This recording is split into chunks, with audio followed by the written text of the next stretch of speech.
आप सबों की मोहब्बत और प्यार का आभारी। सबसे पहले सलाम, आदाब और नमस्कार अर्ज़ करता है शकील अंसारी।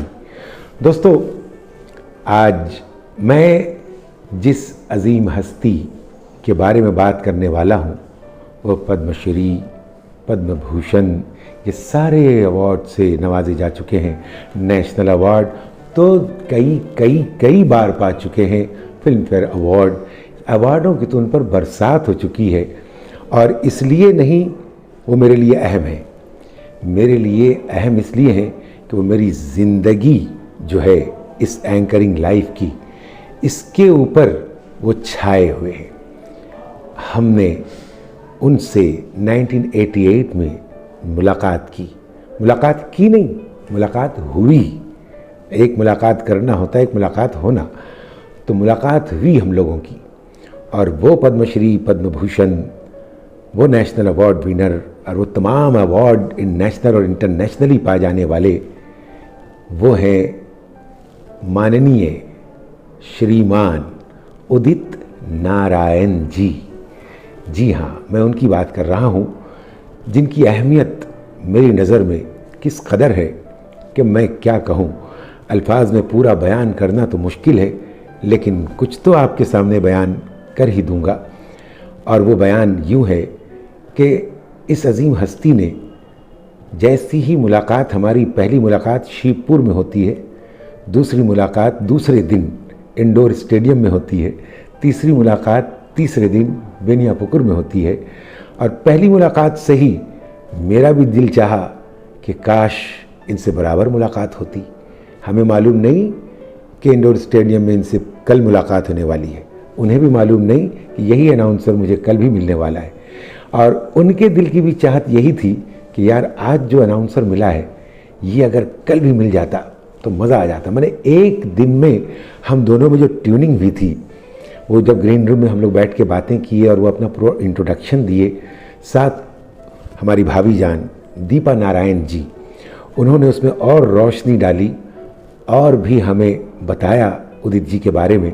क्योंकि उस वक्त सिर्फ क़यामत से क़यामत तक ये फिल्म ही उनकी रिलीज़ हुई थी, जिसमें उनके सारे गाने थे। वैसे तो शुरुआत रफ़ी साहब के साथ 19-20 उस फिल्म से हुई थी, लेकिन छाए हमारे उदित नारायण झा जी। तो उदित नारायण झा जी जो छाए, वो क़यामत से क़यामत तक वो फिल्म थी। अब हुजूर सोचिए कि सिर्फ एक फिल्म के तमाम गाने हैं उनके पास और स्टेज पे परफॉर्म काफ़ी देर तक करना है, तो कैसे किया जाए। तो दीपा नारायण जी ने मुझे ढेर सारे मसाले दिए कि ये भी करते हैं, ये भी करते हैं, ये नेपाली फिल्म के हीरो भी रह चुके हैं, ये नेपाली रेडियो पर भी आरजे रह चुके हैं, और ये नेपाली गाने भी गा चुके हैं, और रेशमी रुमाल बड़ा सुपर हिट इनका गाना हुआ है, और ये बंगला गाने भी बहुत उम्दा गा लेते हैं। और आपको बताऊं कि ये मोहम्मद रफ़ी के बहुत बड़े भक्त भी हैं, ये स्टेज पर मोहम्मद रफ़ी साहब के गाने भी बहुत गा चुके हैं। इस तरीके के दीपा नारायण जी ने हमें बतलाया इस तरीके से कि मेरे पास घंटा क्या 3 घंटे का मसाला आ गया। मैंने कहा उदित जी अब चलिए स्टेज पर, अब देखते हैं।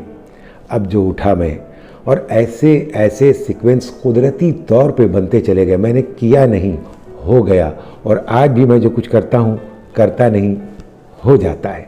ये अल्लाह का बेहद करम, एहसान, शुक्र है। और मज़ीद शुक्र ये कि मुझे उदित नारायण जी मिल गए, जिनके बारे में मैं कहूँ कि एंजल इन डिस्गाइज। जी हाँ, एंजल इन डिस्गाइज मिल गया उदित नारायण जी। क्योंकि पहले रोज़ जो प्रोग्राम हिट हुआ, जो सीक्वेंसेस बने, जिसमें दीपा नारायण जी का ही बहुत बड़ा हाथ है उदित नारायण जी के बारे में बताने में, तो साहब ये हुआ कि दिल में उनके मेरे लिए ऐसी जगह बन गई कि अब वो सोच रहे हैं कि मैं 2 दिन और शो करने वाला हूँ। काश यही अनाउंसर होता तो नए तरीके से किसी को बताने की ज़रूरत नहीं पड़ती, ये तो सब जान चुका है। और इसने तो बहुत अच्छे से डील कर लिया है। डील किया कहाँ है, डील तो हो गया है। बहरहाल इंडोर स्टेडियम में मैं अनाउंस कर रहा हूँ, इनकी एंट्री हो रही है, मेरी आवाज़ इनके कान में पड़ रही है, और ये स्टेज के पास आकर यूं खुशी के मारे ऐसे देख रहे हैं, क्या ये वही शख्स है, आवाज़ तो वही मिल रही है। देखा तो वही शख्स है। वो बहुत खुश हो गए, और मैं खुश इसलिए था कि मुझे पहले से मालूम हो गया, वहाँ जाने के बाद मालूम हुआ कि आज यहाँ उदित नारायण जी हैं। मैंने कहा आए हाय, कल मिले आज फिर मिलेंगे, फिर क्या बात है, चलो जमेगा फिर तो, सारा कुछ तो तैयार है अपने पास। इंडोर में मिले हम लोग और कुछ ज़्यादा अच्छा हो गया, क्योंकि एक रोज़ वो पहला प्रोग्राम जो था वो रिहर्सल हो गया था, स्टेज तो आज हो रहा था। साहब वो हो जाने के बाद बेनियापुकुर में, वहाँ भी मैं पहले से अनाउंस कर रहा हूँ, इनकी गाड़ी बाद में आई। और जब इनकी गाड़ी आई, आवाज़ जब कान में पड़ी तो ऑडियंस के पीछे से सर उठाकर देख के बड़े खुश हुए और या ऐसे किया। एक प्लेबैक सिंगर, कोलकाता का एक मामूली अनाउंसर, जिसको लोग लेकर के गए हैं कि आज तुम प्रोग्राम करना और इसमें उदित नारायण जी वो तशरीफ़ लाने वाले हैं, वो उदित नारायण जी ऐसे देख रहे हैं और ऐसे खुशी का इजहार कर रहे हैं मेरे बारे में कि ऑर्गेनाइज़र रुक ना सके, फ़ौरन मेरे पास आए। अरे তুমি কি করেছো গো? আমি কি করেছি? बोला अरे उदित दा तुम्हारे देखे की खुशी होच्छे, यानी उदित दा आपको देखकर बहुत ज़्यादा खुश हो रहे हैं, बड़ी खुशी का इजहार कर रहे हैं। तो मैं भी उछल पड़ा कि अरे वाह, आज तीसरा दिन, ये तो हैट्रिक हो गया यार लाइफ का। एक शख्स एक प्लेबैक सिंगर के साथ इस तरह हैट्रिक हो जाना, ये भी तो कुदरत की तरफ से है, ये तो अपनी तरफ से है ही नहीं। तो तीसरे रोज़, अब आप सोचिए, पहला रोज़ अगर रिहर्सल था, दूसरा रोज़ अगर स्टेज था, तो तीसरा रोज़ क्या था? माने सोने पे सुहागा, सुहागे पे सुहागा, इस तरीके से होता चला गया। और तीसरे रोज़ के प्रोग्राम के बाद वो एंजल इन डिस्गाइज जो साबित हुए, किस तरह साबित हुए, उन्होंने मुझसे कहा कि शकील भाई, आज तो मैं इस तरीके से बुलाया गया हूँ, एक प्लेबैक सिंगर की तरीके से, सिर्फ एक सिंगर की तरीके से बुलाया गया हूँ, लेकिन आने वाला दिन मेरा पूरा ग्रुप खुद का जाएगा, उदित नारायण ग्रुप जाएगा। और जब उदित नारायण ग्रुप जाएगा शकील भाई, मैं वादा करता हूँ आपसे कि कोलकाता नहीं, हिंदुस्तान नहीं, पूरी दुनिया में जिस कोने में जाऊँगा, शकील अंसारी मेरे साथ रहेंगे। नतीजा ये हुआ कि वो दुनिया के जिस कोने कोने में गए, शकील अंसारी को साथ लेकर गए, और शकील अंसारी उनके साथ इस तरह फ्री कि वो जब स्टेज पर कोई भी गाना गाते तो गाने के बाद मुझसे कहते कुछ कहिए। मैंने मेरी बात सुनने के मुंतज़िर रहा करते थे, और जब मैं कहता तो कहने के बाद फिर तारीफ़ों में वो जुमले दोहराते। देखते हैं यार, ये दुनिया का एक नंबर एंकर है, उनकी जो स्टाइल है, पेटेड स्टाइल, वो स्टाइल पे कुर्बान जाइए, उनकी आवाज़ पे कुर्बान जाइए।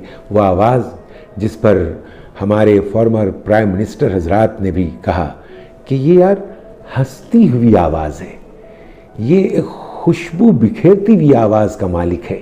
वाकई एकदम सच बात है कि उनकी आवाज़ सुनने के बाद ऐसे ही लगता है कोई शख्स हंसता मुस्कुराता गाता चला जा रहा है।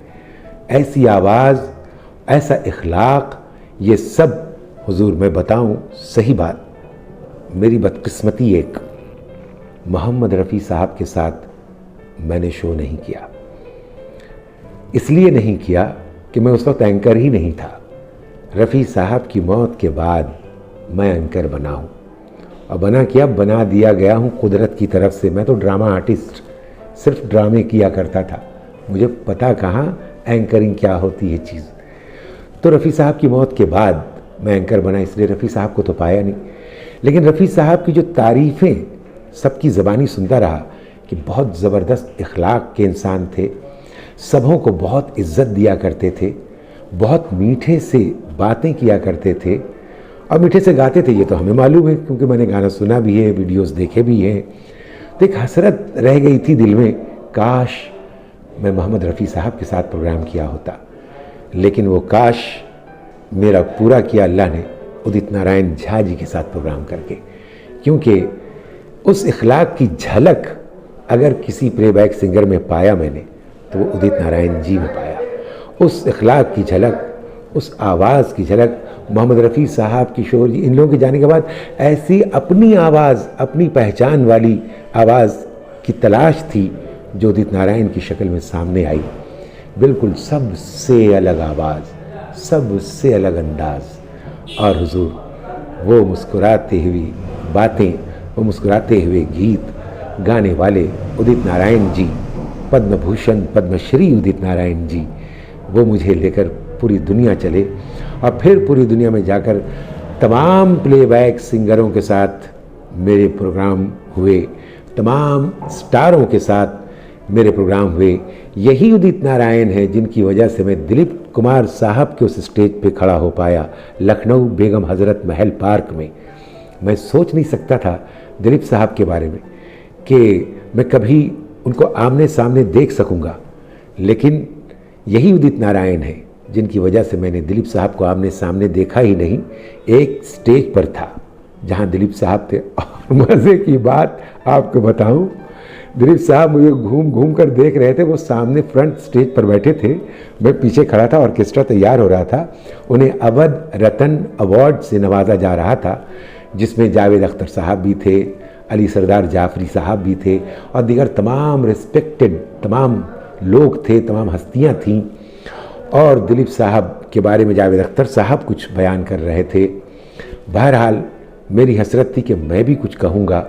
आज तो दिलीप साहब सामने बैठेंगे जब अपने इस अवार्ड को लेने के बाद, और उदित जी का शो शुरू होगा, तो फिर तो उदित जी के साथ जो मेरा चलता है वो जब सिलसिला चलेगा तो आज दिलीप साहब देखेंगे। और मैं दिलीप साहब को वो डायलॉग सुनाऊंगा, ये साबित करने के लिए नहीं कि मैं उनकी मिमिक्री करता हूँ, ये साबित करने के लिए कि दिलीप साहब किस तरह मेरे नस नस में उतरे हुए हैं।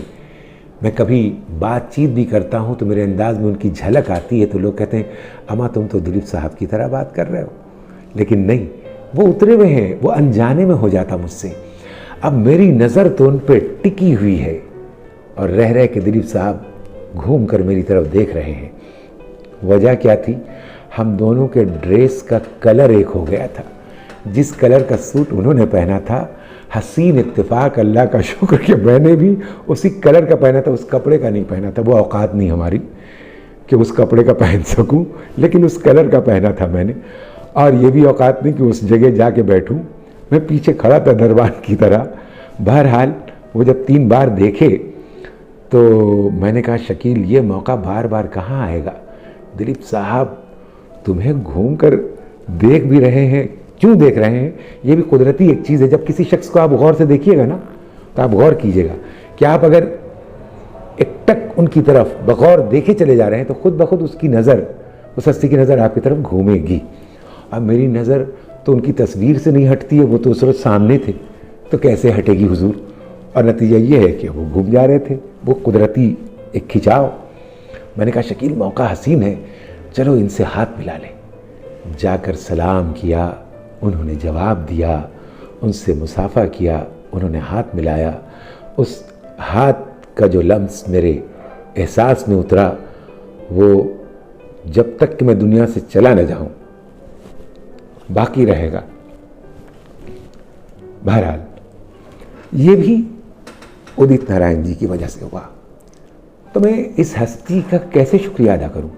उसी बेगम हज़रत महल पार्क में देवानंद साहब, एवरग्रीन देवानंद साहब, उन्हें भी अवध रत्न अवार्ड दिया जा रहा है। और वहाँ आए हैं कौन? खयाम साहब, म्यूज़िक डायरेक्टर, अजीमुशान म्यूज़िक डायरेक्टर, उन्हें भी अवध रत्न अवार्ड दिया जा रहा है। और उस प्रोग्राम में मेरी किस्मत जागी। इस प्रोग्राम में नहीं जागी थी, दिलीप साहब में इतनी ही जागी थी कि मैं मुसाफा कर सका। उन्होंने मुझे देखा, मैंने उन्हें देखा, लेकिन वो जब सामने जाकर बैठे, इतनी ज़ोर की बारिश आई कि बड़ा सा छाता लेकर लोग आए और उदित हमारे दिलीप साहब को उठाकर लेकर चले गए। हुजूर चलिए चलिए चलिए। वो तो छाता लिए जा रहे थे, इधर छाती फटा जा रहा था। क्या करूं? दिलीप साहब को आज सौदागर फिल्म का डायलॉग सुनाकर साबित करना था कि दिलीप साहब मैं आपकी मिमिक्री नहीं करता हूं, आप मेरे अंदर उतरे हुए हैं, मेरी नस नस में, मेरी सांसों में बसे हुए आप। लेकिन वो साबित तो न कर सका, किस्मत ने साथ नहीं दिया। गुस्सा आया। उनका एक कटआउट, उनकी तस्वीर का एक कटआउट बहुत बड़ा सा स्टेज पर रखा हुआ था और उसी सूट के कलर में था। मैंने कहा कि ऑडियंस से कि हुजूर उनको तो नहीं सुना सका, लेकिन इनको सुना रहा हूँ। और मैं उस कटआउट के सामने खड़ा हो गया और दिलीप साहब के वो डायलॉग सौदागर फिल्म से, जो राजकुमार साहब तस्वीर काट देते हैं, कटी हुई तस्वीर लेकर, मंधारी यानी अनुपम खेर साहब आते हैं और जब वो उनसे कहते हैं कि ज़रूरत तान पड़ी थी तेरे वहाँ जान की, किससे पूछ कर गया था तू वहाँ पर। ये जो अंदाज के डायलॉग मैंने कहना शुरू किए, यकीन मानिए उसके पहले भी इतनी तालियां मैंने कभी नहीं पाई और उसके बाद भी उतनी तालियां कभी नहीं पाई जितनी तालियां उस दिन मुझे मिली। ऐसा एहसास हो रहा था कि जैसे मैं दिलीप साहब को वाकई सुना रहा हूँ। दिलीप साहब सुने, उस वक्त मेरे एहसास दूसरे हो गए थे। ऐसे मैं स्टेज पे सुनाता हूँ तो दूसरे होते हैं, लेकिन उस रोज़ का एहसास मेरा अलग था। तो खैर बात ये हुई कि मैं एक तरह से कामयाब हो गया और कामयाबी दूसरी मिलती है उदित नारायण झा जी की वजह से। वो देवानंद साहब और खयाम साहब, इनके साथ जब प्रोग्राम होता है और इस वक्त किस्मत ऐसे जागती है कि ये दोनों अवार्ड लेकर सामने बैठते हैं, कोई बारिश नहीं होती है। उदित नारायण जी गाए चले जा रहे हैं, हम उसके साथ अदाएं दिखाए चले जा रहे हैं और उन दोनों को पूरी ऑडियंस के साथ लुभाए चले जा रहे हैं। इतना लुभाने का हसीन मौका मिला क्योंकि उदित जी के बारे में आपको मैंने भाई कह दिया कि वो हर गाने के बाद मुझसे कुछ कहलवाते थे, कहिए ना, कहिए शकील भाई कुछ कहिए। और मैं उनके हर गाने पर डांस भी करता, जो गाना डांस का होता था, जैसे पापा कहते हैं बड़ा नाम करेगा, ये तो सिग्नेचर ट्यून कह लीजिए। इसी गाने से वो शुरुआत करते और इस गाने पे भरपूर मैं ज़बरदस्त डांस करता। और बाकी तमाम गाने उनके यूनिवर्सल हिट गाने जो पंजाबी भंगड़ा टच दिए हुए सनी देओल साहब ने अदा किया था, वो गाना आपके सामने पेश करते रहते वो। और जितने गाने वो गाते रहते, मैं तमाम फिल्मों का नाम लेकर उनकी तारीफ़ करता था और तारीफ़ करके उन्हें पेश करता था उदित नारायण जी को। और उनके नाम के लेटर में मैंने बनाया था UDIT, Udit, U unique personality, D dashy person, I intellectual आदमी, T टॉप का सिंगर। इस तरीके से बनाया करता था। और बनाने में ऐसा भी दिन एक दिन आया कि उदित जी भी थे, दीपा नारायण जी भी थीं और उनका वो बेटा आदित्य नारायण, जिसने ये गाना गा करके एक अलग मकाम बना लिया था, छोटा बच्चा जान के ना कोई आंख दिखाना रे, डुबी डुबी डब डब। और मैं कहता था उसके इंट्रोडक्शन में, ताली मारो सब सब, ताली मारो सब सब। तो तालियां पड़ती थी और वो आता था और गाता था बच्चा। आज कहाँ से कहाँ पहुँचा हुआ है वो आदित्य नारायण भी। तो ये तीनों मौजूद थे और देखिए क्या कुदरत ने मेरे दिमाग में बात दी।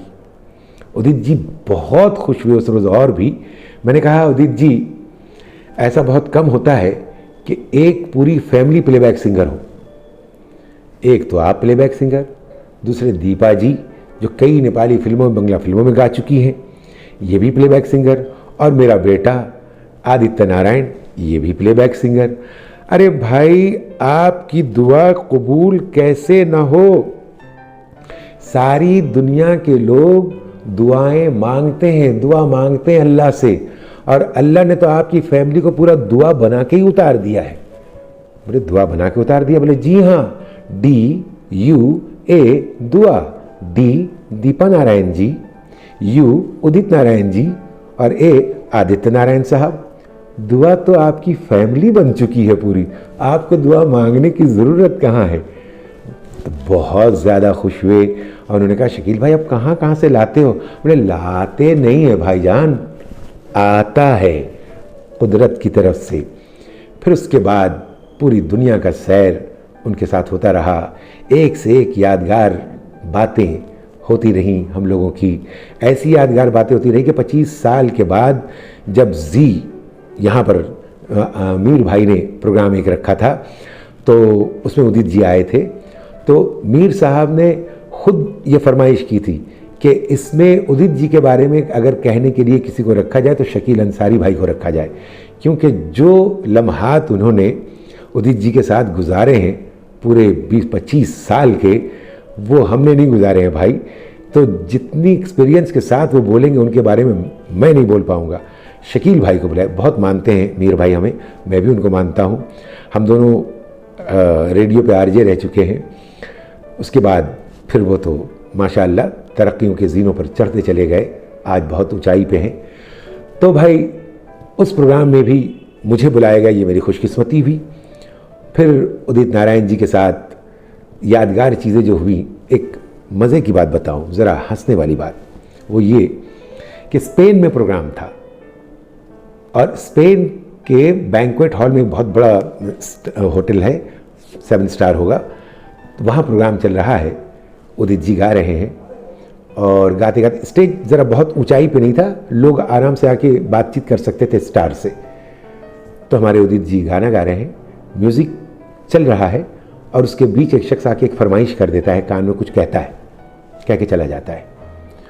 तब एक तरफ म्यूज़िक की आवाज़ है, एक तरफ उस शख्स की आवाज़ है, उस पर उसने क्या फरमाइश की है, वो गुटमुट कुछ हो गया।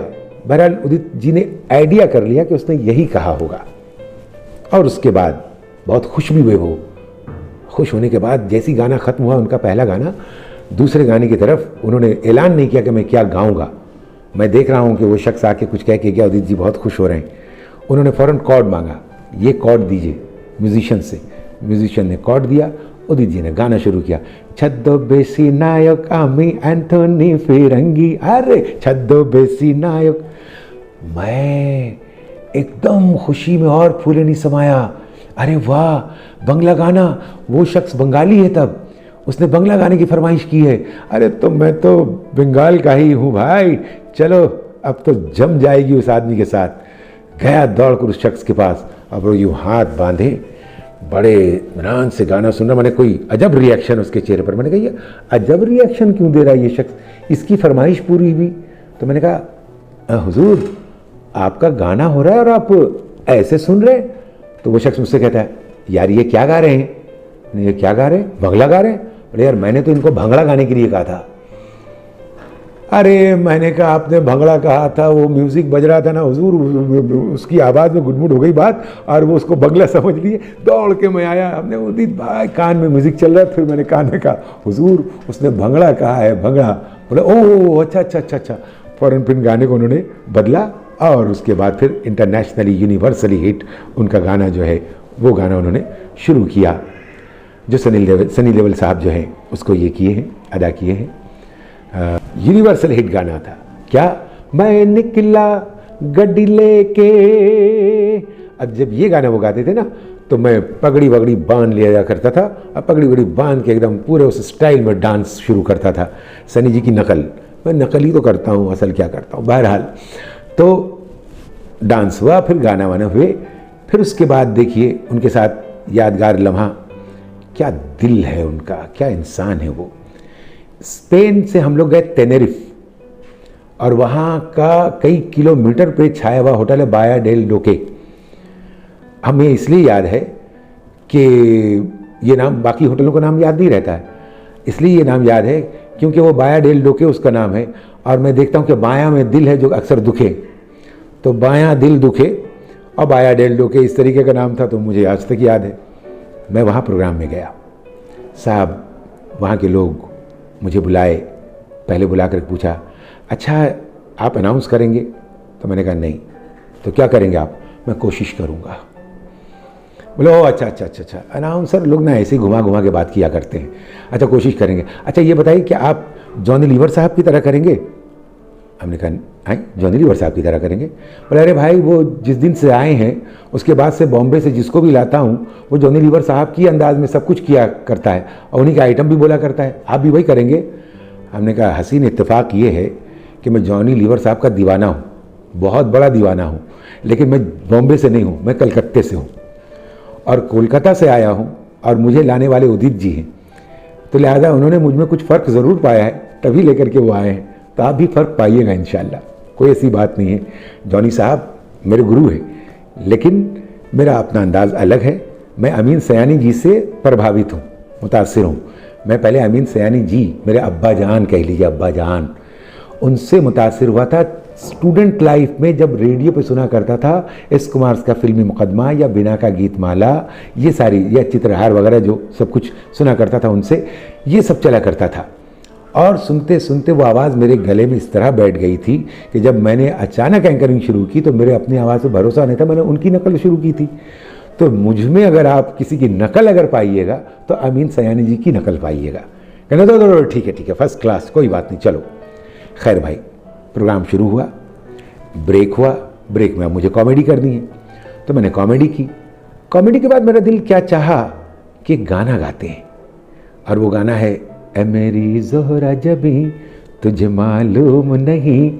ए साहब, ये गाना गाना था कि ऑडियंस में एक अलग यानी अलग सी चीज़ आ गई, और वो लोग फरमाइशें करने लगे कि एक और तुम पुराना गाना सुनाओ। मैंने कहा बड़ा अच्छा लगा यार, एंकर तो सिंगर हो गया। तो मैंने एक और गाना गा दिया। तब जब मैंने गाया तो फिर मुकेश जी का गाया, क्योंकि मेरी आवाज़ में रफ़ी साहब, मुकेश जी, मन्ना दे साहब, पद्मश्री, इन लोगों की आवाज़ थोड़ी थोड़ी माने झलक आती है, पूरी तो कभी नहीं आएगी, झलक आती है, लेकिन किशोर दा की आवाज़ की झलक भी नहीं आती है, हालांकि मेरे पसंदीदा सिंगर वो भी हैं। तो इन तीनों के गाने मैं ज़्यादा गाया करता हूँ। तो मैंने मुकेश जी का उठाया, मेरा जूता है जापानी ये पतलून इंग्लिस्तानी, और उसमें मैंने पैंट को मोड़ा, लाल हैट पहना और राज कपूर जी की पूरी एक्टिंग करना शुरू कर दिया। यहाँ एक बात आपको बता दूँ, राज कपूर साहब की ही फिल्म मेरी आपा जान, मुझसे जो बड़ी बहन थी, 3 साल की होके वो इंतकाल कर गई, मर गई, अल्लाह जन्नत नसीब करे। वो गई थी राज कपूर साहब की ही फिल्म देखने के लिए मेरी अम्मी के साथ। उसमें अक्सर उनकी फिल्मों में उनका नाम राजू हुआ करता था, और मैं इतना छोटा सा अपने फलिए पे लेटा हुआ था कि अभी मेरा नामकरण भी नहीं हुआ था। वो आई देख करके, और आने के बाद अगर नाम रखा भी गया था मेरा, तो चूँकि मेरी दादी जान वो भी इंतकाल कर गई, वो रख के गई थी मेरा नाम शकील, तो शकील नाम रखा हो गया था मेरा। लेकिन ये जब राजू देख करके आई राज कपूर साहब को, तो आने के बाद इन्होंने चिल्ला दिया कि मेरा भैया राजू है। क्या पता अल्लाह ने कैसे कबूल कर ली उनकी इस बात को कि मेरा भैया राजू है। ये राजू, छोटा राजू, बड़ा होकर उस छोटे बड़े राजू की नकल में आ गया, और मेरा ये सबसे उम्दा आइटम है लाइफ का, जो फरमाइश कर कर के लोग देखते हैं, मेरा जूता है जापानी ये पतलून इंग्लिस्तानी। गोया ये भी हिट हो गया, छोटे राजू ने बड़े राजू की चीज़ दिखा दी, खूब हिट हुआ। तो उधर से फिर फरमाइश आ गई, एक और हो जाए, अमर रफ़ी साहब का कुछ सुनाओ। तो मैंने कहा चलो फिर मैं शम्मी कपूर बन गया। वो शुरू कर दिया मैंने, बदन पे सितारे लपेटे हुए। 4 गाने मुतवातिर मैंने गाए। उसके बाद फिर उदित जी, ब्रेक तो हो चुका था, नाश्ता पानी हो गया, वो ड्रेस वगैरह अपना चेंज किए, आने के बाद स्टेज पर मुझे सीने से लगाए, और ऑडियंस से उन्होंने कहा कि आप ये समझ रहे थे कि मैं एक अनाउंसर को लेकर आया हूँ, अब आपने देखा मैं एक सिंगर को भी लेकर आया हूँ, आपने देखा मैं एक डांसर को भी लेकर आया हूँ, आपने सुना मैं एक मिमिक्री आर्टिस्ट को भी लेकर के आया हूँ, और ऑल इन वन ये मेरे भाई हैं शकील अंसारी, इनके लिए तालियां दीजिए। ऐसी तालियां उन्होंने चाही कि लोग कुछ देर तक बजाते रह गए उदित नारायण जी की इस बात पर। और मैंने कहा कि हुजूर, ये सारी तालियां मुझे क्यों मिल रही हैं और कब मिल रही हैं? इसलिए मिल रही हैं, अब मिल रही हैं जब उदित जी मुझे यहाँ लेकर आए। अगर ये नहीं लाते तो ना हम आपको पाते, ना आपका आशीर्वाद पाते, ना आपकी तालियां पाते। और उदित जी के कहने पर आपने इतनी ज़ोरदार तालियां दी हैं, आपको तो ये तालियां इससे ज़्यादा इनको देनी चाहिए कि ये लाए तो हम आए और ये सब पाए। इसलिए मेरे भाईजान, इनके लिए आप वो तालियां दीजिए जो इसकी डबल होनी चाहिए। और फिर जो बजी तो खड़े होकर बजी, डबल ऐसे नहीं बजी। स्टैंडिंग ओवेशन उदित नारायण जी को। अभी वो गाना शुरू नहीं किया दूसरे दौर का, लेकिन उनकी इस बड़े दिल की जो पहचान उन्होंने दी, हालांकि दूसरा कोई होता तो ये कह देता आपको गाने की क्या ज़रूरत थी भाई, आप अनाउंसर हैं, अनाउंस कीजिए, मिमिक्री है, मिमिक्री कीजिए, डांस कर देते हैं, डांस कीजिए, आपको गाना किसने कह दिया? मैं तो गाने के लिए एक साइड सिंगर लेकर आया हूँ, फिर आप क्यों गा रहे हैं? और वो साइड सिंगर 2 गाना गाता है और आप तो 4 गाना गा गए, आप तो कमाल कर गए यार। ये सब कह सकता था, लेकिन सोचिए ताली दिलवा रहे हैं और इतनी बातों को रिपीट कर रहे हैं कि मैं एक अनाउंसर नहीं, मैं एक सिंगर को लाया, मैं ये लाया, मैं वो लाया, मैं वो लाया। तो मैंने उस रोज़ वहाँ पर ऐलान किया था कि ये उदित नारायण सारी दुनिया के लिए उदित हैं, मेरे लिए तो नारायण है। और मैं हर जगह फिर ये कहता रहा उदित जी के बारे में। उनके गाने मैं तो जब मुझे फूल वगैरह स्टेज पर दिया जाता है ना, तो मैं उन्हीं के गाने पर तज़मीन करके कुछ पेश करता हूँ। कौन सा गाना? जो फूलों से लेकर ही उन्होंने गाया था फिल्म अनाड़ी में। फूलों सा चेहरा तेरा, कलियों सी मुस्कान है। मैंने भी उदित जी के साथ जो ज़िंदगी गुजारी, तो वो मेरे अंदर ऐसे रच बस गए कि जब मुझे फूल मिलता है स्टेज पर, तो मैं फ़ौरन ये गाना इस तरीके से गाता हूँ। फूलों का तोहफा है ये और एक सम्मान है, आज मेरे दोस्तों के ऐसे सम्मान पर दिल मेरा कुर्बान है, दिल मेरा कुर्बान है। ये कहते हुए आगे बढ़ता हूँ और फिर प्रोग्राम आगे लेकर चलता हूँ। तो मैं उदित जी के बारे में ये कह रहा था कि एक अजीम इंसान, एक अच्छा इखलाक, एक प्यारी आवाज़, एक ज़बरदस्त आवाज़ और एक ज़बरदस्त ऐसी बात पेश करने वाला स्टेज के ऊपर। कभी किसी से कोई जलन नहीं, कोई हसद नहीं, कुछ नहीं। छोटे कलाकार को स्टेज पर जब बुलाते कहते भाई ये तो बहुत बड़े कलाकार हैं, मैं तो इनका बहुत दीवाना हूँ, ऐसे कहते हैं, हौसला देते छोटे कलाकारों को। ये नहीं कहते कि ये मेरे जूनियर हैं, कभी उनके मुँह से हमने सुना ही नहीं कि मेरे जूनियर है। जब कहते भाई ये बड़े काम के आदमी है यार, ये तो छा जाते हैं, एक उनका एकदम पेटेंट वर्ड है छा जाना। और वाकई उनके साथ गया तो मैं भी छा गया, और छा गया जब, तो झा जी से यही कहता हूँ, हमारे पद्म भूषण पद्मश्री उदित नारायण जी के बारे में यही हमेशा कहता रहूँगा कि मालिक ये हंसती हुई आवाज़ वाले इस फनकार को, ये मुस्कुराती हुई खुशबू बिखेरती हुई आवाज़ वाले इस फनकार को और इनकी पूरी फैमिली को हमेशा ऐसे ही तू तरो ताज़ा रख, ऐसे ही हमेशा इनका अपना साथ जो है हमारे साथ रख। न मैं इनको भूला हूँ न मैं भूल पाऊँगा। क्यों? क्योंकि ये अपना वादा नहीं भूले। इन्होंने जब कह दिया कि मैं सारी दुनिया में लेके जाऊँगा, तो ये सारी दुनिया में लेकर गए और सारी दुनिया घुमा कर लाए। तो मैं भी यही वादा करता हूँ कि मैं जब तक ज़िंदा हूँ उदित जी को, दीपा जी को, आदित्य बेटे को बस दुआएं ही देता रहूँगा दिल की गहराइयों से, और अल्लाह से बस यही दुआ करता रहूँगा हमेशा इन्हें तरो ताज़ा रख अल्लाह, तरो ताज़ा रख, तरो ताज़ा रख। उदित जी बहुत नमस्कार, आदाब, सलाम, सब कुछ पेश कर रहा है आपका ये परमानेंट गुलाम शकील अंसारी। खिली रहे आपके जीवन की फुलवारी।